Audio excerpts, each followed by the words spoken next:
Mom deserves to be happy, my daughter says. And I realize I've already lost. I'm standing in our kitchen, my kitchen, the one I designed with Emma when we moved in 14 years ago, and my 15-year-old is telling me to let her mother go. Not with tears, not with confusion, with certainty, like she's rehearsed this. Sweetheart, you don't understand. I understand that Mom hasn't smiled in years. Chloe's voice is steady, adult. When did that happen? I understand that she's been pretending. The word pretending lands like a fist to my sternum. Emma stands behind our daughter, silent. Her arms are crossed, but her eyes, those eyes I've loved for 17 years, won't meet mine. She's let Chloe be her mouthpiece. She's made our daughter complicit in this. His name is Ryan, I say quietly. The guy she's been texting for 3 months. Chloe's jaw tightens. He's not just some guy. He's her first love. I'm her husband. And she's miserable. The silence that follows is deafening. Emma finally looks at me, and there's something in her expression I don't recognize. Defiance mixed with shame. Or maybe just exhaustion. She looks like someone who's already left. When did you tell her? I ask Emma. My voice sounds strange, hollow. Last week, she whispers. Last week, while I was at the conference in Chicago, presenting to investors, believing my family was home and whole and mine, Emma was confessing to our daughter that she wanted to leave. That Ryan, her high school boyfriend, the one who joined the military and disappeared for 15 years, came back into her life through Facebook. That they've been talking, meeting for coffee, remembering. You told our daughter before you told me. I didn't know how. You made her choose sides. I didn't make her do anything. Emma's voice cracks. She asked me why I've been sad. I told her the truth. The truth? That you're having an emotional affair? That I married the wrong person. The room tilts. Chloe flinches but doesn't defend me. She doesn't say, Dad, that's not true. She doesn't say anything. I grip the counter. My wedding ring catches the light. White gold inscribed with Emma's handwriting. Always. I want to laugh. I want to break something. So what now? I manage. You want a divorce? Emma nods. One small movement that destroys everything. And you're taking her? I look at Chloe, my daughter. The girl I taught to ride a bike, whose nightmares I chased away. Who told me last month I was her hero. I want to go with Mom, Chloe says softly. She needs me, she needs me. Not I need you both. Not this is killing me too. Emma has already poisoned her against me. Fine. The word comes out sharp and cold. Go, Emma's eyes widen. Jake, you want to be happy? Go be happy. Take our daughter. Take whatever you want. I pull off my ring and set it on the counter between us. But don't ask me to understand. Don't ask me to forgive. Dad, Chloe's voice wavers now, uncertainty finally creeping in. You made your choice, sweetheart. You both did. I walk out of the kitchen, out of the house, into the November cold without a coat. Behind me, I hear Chloe crying. I hear Emma saying my name. I don't look back. 3 days later, they're gone. Emma leaves divorce papers on the dining room table. Chloe leaves a note, I'm sorry. I love you, but Mom can't do this alone. I burn the note, sign the papers, and I decide that being happy isn't enough. I'm going to be free. 2 years later, I'm someone else. Not better, not healed, just unrecognizable. I sold the house, couldn't stand the ghost of my family haunting every room. Took the pain and rage and poured it into the one thing that never betrayed me. Work. 80-hour weeks. Brutal negotiations. Risks that made my board nervous and my bank account obscene. My company goes public. Stock triples in 6 months. Suddenly I'm not Jake Mitchell, divorced father. I'm Jake Mitchell, tech entrepreneur, featured in Forbes, invited to panels and galas and parties where everyone wants something from me. I give them nothing. I date occasionally. Beautiful women who don't ask about my past, who laugh at the right moments and leave before breakfast. I perfect the art of presence without attachment. Then Natalie walks into my office. She's the venture capitalist evaluating my latest acquisition. Sharp suit, sharper eyes, the kind of woman who sees through bullshit before you finish the sentence. She's also improbably beautiful in a way that feels dangerous. Dark hair, relentless focus, a smile that suggests she knows exactly how this meeting will end. Your projections are aggressive, she says, tapping her tablet. Borderline delusional. They said that about the last 3 acquisitions, and you barely broke even on 2 of them. But I broke even. I lean back. That's the difference between vision and delusion, Ms. Kwan. I'm right just enough to stay in the game. Her smile widens. Confidence or desperation? Does it matter? To my fund? Absolutely. We dance around the deal for an hour. She's brilliant, finding weaknesses in my model I thought I'd hidden, pushing me on timelines and resources. But there's something else happening beneath the business talk, a current. She holds eye contact a beat too long. I catch her watching my hands. When she stands to leave, she pauses at the door. I heard about your divorce, she says casually. Your ex-wife married the military guy. Big wedding in Colorado, my jaw tightens. Didn't know that made the VC briefing. It didn't, I looked you up, she tilts her head. Wanted to know if you're the kind of man who burns everything down when he loses. And? Jury's still out. She hands me her card. Dinner, Friday. Convince me you're worth the risk. She leaves before I can respond. I should throw the card away. Natalie Kwan is a complication I don't need. Smart enough to see through my carefully constructed armor. Connected enough to dig into my past. But Friday night, I'm sitting across from her at an absurdly expensive restaurant. And she's asking questions nobody asks. Why did she leave? I set down my wine. That's your opener? I don't do small talk. She found her first love again. Decided I was the consolation prize. And your daughter chose her. The old wound throbs. My daughter was 15. Her mother manipulated her. Or she saw something you didn't want to see. I should be angry. Instead, I'm fascinated. You think I deserved it? I think people don't leave happy marriages. Natalie leans forward. I think you were probably a good husband. Stable, reliable, boring. Boring, emotionally safe. Which is wonderful until it's suffocating. You sound like you've done this before. I married safe once. Her smile turns sad. It nearly killed me. The honesty disarms me.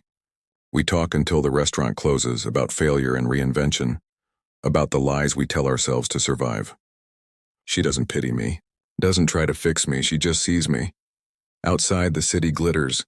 Natalie's hand brushes mine. I'm going to fund your acquisition, she says, because of dinner, because you're angry enough to win and smart enough not to self-destruct. Yet. She steps closer. But I want something in return. A higher equity stake? Honesty. Her eyes search mine. About what you're really building. Because this isn't about money, Jake. It's about proving something. She's right. Every deal, every success, it's a message to Emma, to Chloe. Look what you walked away from. What if I can't give you honesty? I ask. Then we'll both get hurt. Natalie's hand finds my cheek. But at least it'll be interesting. She kisses me. Soft, then fierce. I taste wine and something like danger. When she pulls back, she's smiling. See you Monday, partner. I watch her disappear into a cab, my phone buzzing in my pocket. It's a text from an unknown number. Dad, can we talk? It's Chloe. I stare at Chloe's message for 3 days before responding. In those 3 days, Natalie moves into my world like a storm. She's everywhere, in my office, challenging my strategies, in my bed, whispering truths I don't want to hear, in my head when I'm alone. She doesn't ask about Chloe's text. She sees me looking at my phone and just watches, waiting. You're going to answer her, she says on the third night. We're in my penthouse, floor-to-ceiling windows framing the city like a painting. Or you're going to regret it forever. Either way, stop pretending you have a choice. She chose her mother. She was a child.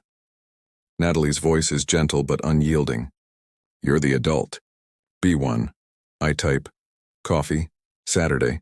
Downtown. Chloe responds in seconds. Thank you. Saturday comes too fast. I arrive early at the cafe, order nothing, and wait. When Chloe walks in, I almost don't recognize her. She's 17 now, taller. Her face sharper, Emma's eyes, but something harder in them. She's carrying damage I didn't put there. Or maybe I did. Hi, Dad. Her voice cracks on the word Dad. Chloe. She sits across from me, hands twisted together. You look different. Good different. So do you. Silence stretches between us, 2 years of it, heavy and suffocating. I'm sorry, she whispers. I'm so sorry. The words I've imagined hearing, practiced responding to, suddenly mean nothing. Because she's crying and she's still my daughter and I can't breathe. Tell me why you're here, she wipes her eyes. Because I was wrong. Because Mom isn't happy. She's never happy. The words tumble out fast, desperate. Ryan drinks, he yells. He's not who she remembered. She cries at night when she thinks I can't hear. Her voice breaks. I destroyed our family for nothing. Something cold settles in my chest. Not satisfaction, not vindication, just emptiness. You didn't destroy anything, sweetheart. Your mother did, but I chose her. I told you to let us go. You were 15. I was old enough to know better. She's sobbing now. I was old enough to see that you loved us, that you were good, but Mom made it sound like you were the problem, like we were escaping something, and I believed her because I was stupid and selfish and… Stop. I reach across the table, taking her hand. It's smaller than I remember. You were her daughter. You trusted her. That's not stupid. That's just love. Chloe grips my hand like I'm the only solid thing in her world. Can I come home? The question detonates everything. Does your mother know you're here? She shakes her head. She thinks I'm at a friend's house. She doesn't. She can't know. Ryan would lose it. He gets jealous when she even mentions your name. He hurts you? No, not me. But he… She trails off and I see the fear. I just need to get out, Dad, please. I can't live there anymore. Every instinct screams yes. Take her. Protect her. Win. But Natalie's voice echoes in my head. What are you really building? I need to think about this, I say carefully. Chloe's face crumbles. You don't want me. That's not… I grip her hand tighter. Sweetheart, if I take you, it's custody battle. Lawyers, your mother fighting me in court. Are you ready for that? I don't care. But I do. Because suddenly I'm seeing past my rage at Emma, past my hunger for validation to what this will cost Chloe. Being fought over. Choosing sides again. Living through her parents' war. I won't put you through that unless you're absolutely sure. I'm sure. Then give me a week. Let me talk to a lawyer. Do this right, she nods, reluctant but trusting. We talk for another hour. About school, her art, the life she's living that I know nothing about. When she leaves, she hugs me tight. I love you, Dad, I never stopped. I love you too. I watch her walk away, my phone already in my hand. Natalie answers on the first ring. How did it go? She wants to come home. That's good. Isn't it? I don't know what it is. I lean against my car, suddenly exhausted. 2 years ago, I would have killed for this. Now I'm wondering if I'm doing it for her or for revenge. Maybe both, Natalie says quietly. Maybe that's okay, is it? Jake, you're allowed to want your daughter back and want to prove Emma wrong. You're allowed to be messy. A pause. But you need to decide something. Are you building a life or building a case against your ex-wife? The question follows me home. Into my empty penthouse. Into my perfectly curated existence that suddenly feels like a monument to spite. That night, Emma calls. Chloe told me she met with you. Her voice is tight, defensive. She said she wants to live with you. She's unhappy, Emma. So you're just going to take her? Poison her against me like you did? The words come out sharp. I'm not taking her. She's asking to leave. There's a difference. Ryan and I are working through some things, but He drinks. He yells. I keep my voice level. She's scared, Emma. Your daughter is scared. Silence. Then quietly, she told you that? She didn't have to. I hear her crying. Part of me, the part that loved her for 17 years, wants to comfort her. The rest of me is just tired. What do you want, Jake? Full custody? Child support? To humiliate me in court? I want Chloe safe. That's it. You hate me. Yeah. The admission is easy, but I love her more than I hate you. So here's what's going to happen. You're going to let her choose. No manipulation, no guilt. You're going to be her mother, not her warden. And if she chooses you, then you let her go. Emma's voice is barely a whisper. Like you let me go. No. I close my eyes. Nothing like that. Because I'm actually going to fight for her. I hang up. Natalie is waiting in my living room, a glass of wine in her hand, watching me with those impossibly knowing eyes. That sounded hard, she says. It was necessary. She stands, crossing to me, her hand finding my face. You're a good father, Jake, even when you're angry. Maybe especially then. I kiss her because I need to feel something other than this hollow victory. She responds, fierce and present, pulling me back to earth. But when we break apart, she's studying me. What? I ask. Just wondering when you're going to let yourself be happy. She traces my jaw. Really happy. Not just winning. Not just proving something. Actually content when I get my daughter back. And then what? I don't have an answer. 3 days later, Chloe moves in. Emma doesn't fight it. She just shows up with Chloe's things, face hollow, and whispers, "Take care of her." I close the door on my old life and realize I have no idea how to live this new one. Chloe has been home for 6 weeks when Natalie finds the ring. I'm in the shower when I hear her voice from the bedroom, sharp, cold, nothing like the warmth I've gotten used to. "Jake, come here."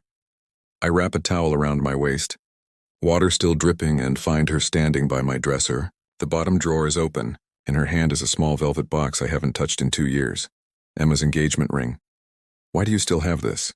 Natalie's voice is carefully controlled, which means she's furious. "I forgot it was there. You forgot a $10,000 ring." She opens the box, studying the diamond like it might explain me.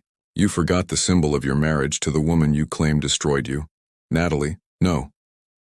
She sets the box down with deliberate gentleness. "I need you to tell me the truth. Are you over her?" "Yes." "Then why are you keeping relics? Why do you still wear your wedding ring tan line like a scar?" She steps closer and I see something breaking in her eyes. "Why do you flinch every time I say the word love?" "Because I don't trust it anymore." "You don't trust me." The accusation hangs between us. I want to deny it. "I can't." "You're right," I say quietly. "I don't, not completely. Not enough." Natalie's face goes carefully blank, the expression I've seen her use in boardrooms when someone disappoints her. Professional, detached. "I knew this was complicated. I knew you were broken." Her voice is steady, but her hands shake. "What I didn't know was that I was just another acquisition, another way to prove you've moved on. That's not, isn't it?" She picks up the ring box again. "You don't love me, Jake. You love what I represent, success, moving forward. Not being the man your wife left. I care about you." "Care." She laughs, bitter. "God, you can't even say something real." "What do you want me to say?" "I want you to say you love me." The words explode out of her. "I want you to say I'm more than a placeholder. That when you're inside me, you're thinking about me, not proving something to a ghost." Her voice breaks. "I want to matter. You do matter. No, I'm useful. I'm the right kind of partner, smart, independent, not needy. I make you look good, feel good. But I'm not." She closes her eyes. "I'm not her." The truth of it cuts deeper than it should. "Natalie, please, I'm leaving." She's already moving, grabbing her jacket from the chair. "Not because I don't love you. Because I do. And watching you love someone who destroyed you is killing me." She doesn't. "I don't love Emma." Natalie stops at the bedroom door, turns back. Her eyes are wet. "Then why is she still the center of your universe? Everything you do, the company, the money, even getting Chloe back, it's all reaction. All response. Emma throws a stone and you spend years building monuments to the splash." She wipes her eyes roughly. "I can't compete with an enemy, Jake. I can only lose." She leaves. I stand there, dripping water on expensive hardwood, holding a ring that means nothing. Then I hear Chloe's voice from the hallway. "Dad?" I turn. She's standing in the doorway, face pale, still in her pajamas. "How much did you hear?" "Enough." She steps into the room, picks up the ring box, studies it. "You kept this?" "I didn't. It wasn't intentional." Mom threw hers away. Chloe's voice is flat. "First week she was with Ryan, made a whole ceremony of it. Said she was finally free." Something twists in my chest. "Chloe, you still love her." Not a question. An observation. "After everything, you still love her." "No, I hate her." How's it? But the words stick in my throat because Chloe is looking at me with Emma's eyes, seeing through me the way her mother always could. "You can hate someone and love them," Chloe says quietly. "I do it with Mom every day." She sets the ring box on the dresser and walks out. I get dressed. Go to my office. Bury myself in work like I always do. But the numbers blur. The emails mean nothing. At 3 in the afternoon, my phone rings. Unknown number. Jake Mitchell. It's Ryan. His voice is rough, slurred. "Emma's husband. We need to talk." My hand tightens on the phone. "About what?" "About you poisoning my stepdaughter against us. About you trying to steal my family." "Your family?" The laugh escapes before I can stop it. "That's my daughter. My ex-wife. You're just the guy who broke up my marriage." "I didn't break up shit. Your marriage was dead before I came back." Emma told me she was miserable. You were cold, distant, working all the time. Is that what she said? It's the truth, man. You lost her because you weren't enough. And now you're trying to take Chloe to punish Emma for choosing better. Something snaps. Better? You mean the guy who drinks himself stupid and makes my daughter afraid to come home? That's better? I've never touched that kid. But you've touched my wife. While she was still my wife. You've made her cry at night. You've made my daughter so miserable she'd rather live with the father she abandoned than stay with her mother. My voice drops, cold and precise. You didn't win, Ryan. You just inherited my leftovers and called it a prize, Villains. Then thick with rage, you smug son of a...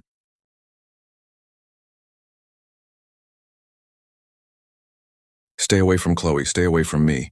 And tell Emma if she wants to talk, she can call me herself instead of sending her drunk husband to threaten me. I hang up.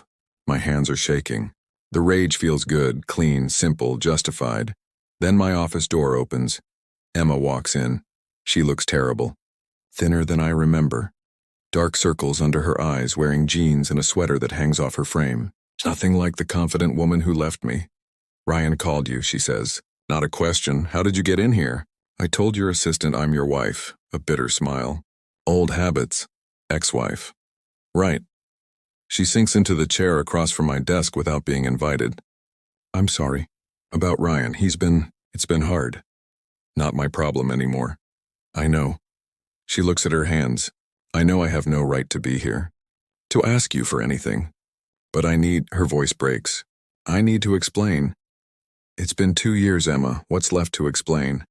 Why I'm so broken. She looks up and I see her clearly for the first time in years. Not the woman who left me. Not the enemy. Just someone drowning. Why I ruined everything for a fantasy. Emma, Ryan isn't who I remembered. He's angry, damaged, PTSD from 3 tours. He drinks to sleep. Yells at ghosts. She laughs hollow. I thought we'd recapture something we had at 18. Like we could just erase 20 years and be those kids again. Why are you telling me this? Because I'm leaving him. The words come out in a rush. I'm filing for divorce. And I know, God, I know I don't deserve your sympathy or your help or anything. But Chloe, she needs stability. She needs you. And tears streak her face. I need you to know I'm sorry. That I was wrong. That you were a good husband and I threw it away for a memory. I should feel victorious. This is everything I wanted. Emma broken, admitting I was right, begging for understanding. Instead, I just feel tired. What do you want from me, Emma? Nothing. She stands, wiping her eyes. I just needed you to know. That it wasn't you. It was never you. You were enough. I couldn't see it. She walks to the door, pauses. Natalie's good for you. Don't lose her because you're still angry at me. Then she's gone. I sit in my office as the sun sets, surrounded by everything I built from the ashes of my marriage, and I realize Natalie was right. I'm still building monuments to Emma's absence, still letting her define me, still in love with my own destruction. I pick up my phone, call Natalie. It rings 6 times before going to voicemail. I'm sorry, I say to the recording. You're right. About all of it. And I don't know if I can fix this, but I want to try, not because I'm over Emma, because I want to be, and I can't do that alone. I hang up. Go home. Chloe is in the kitchen making pasta and she looks so much like her mother it physically hurts. You okay, Dad? No, I say honestly. But I will be. She hugs me. And for the first time in 2 years I let myself cry. Natalie comes back 3 weeks later. Not because I'm healed, because she decides I'm worth the mess. We don't fix everything overnight. Some nights I still wake up angry. Some days she catches me staring at nothing, fighting ghosts. But she stays. Not as my redemption. As my partner, Emma divorces Ryan, gets therapy, slowly rebuilds a relationship with Chloe that's honest instead of desperate. We're not friends. We never will be. But we're no longer enemies. Chloe graduates high school in my house. Emma sits 3 rows behind us at the ceremony. When our daughter walks across that stage, I feel something finally break loose in my chest. Not forgiveness, but release. Later, Natalie's hand finds mine in the parking lot. You good? She asks. I look at my daughter laughing with her friends, at my ex-wife watching from a distance, at the woman beside me who loved me through the wreckage. Yeah, I say, and mean it. I think I finally am. I don't need Emma's regret anymore. Don't need monuments to prove my worth, I just need this. My daughter safe, my future uncertain, my heart finally learning to beat for something other than revenge. He ruined me, I whispered to Natalie. And I thanked him for it. Because breaking taught me how to rebuild. She kisses me, and I taste possibility instead of ghosts. For the first time in years, I'm not building monuments to the past. I'm just living,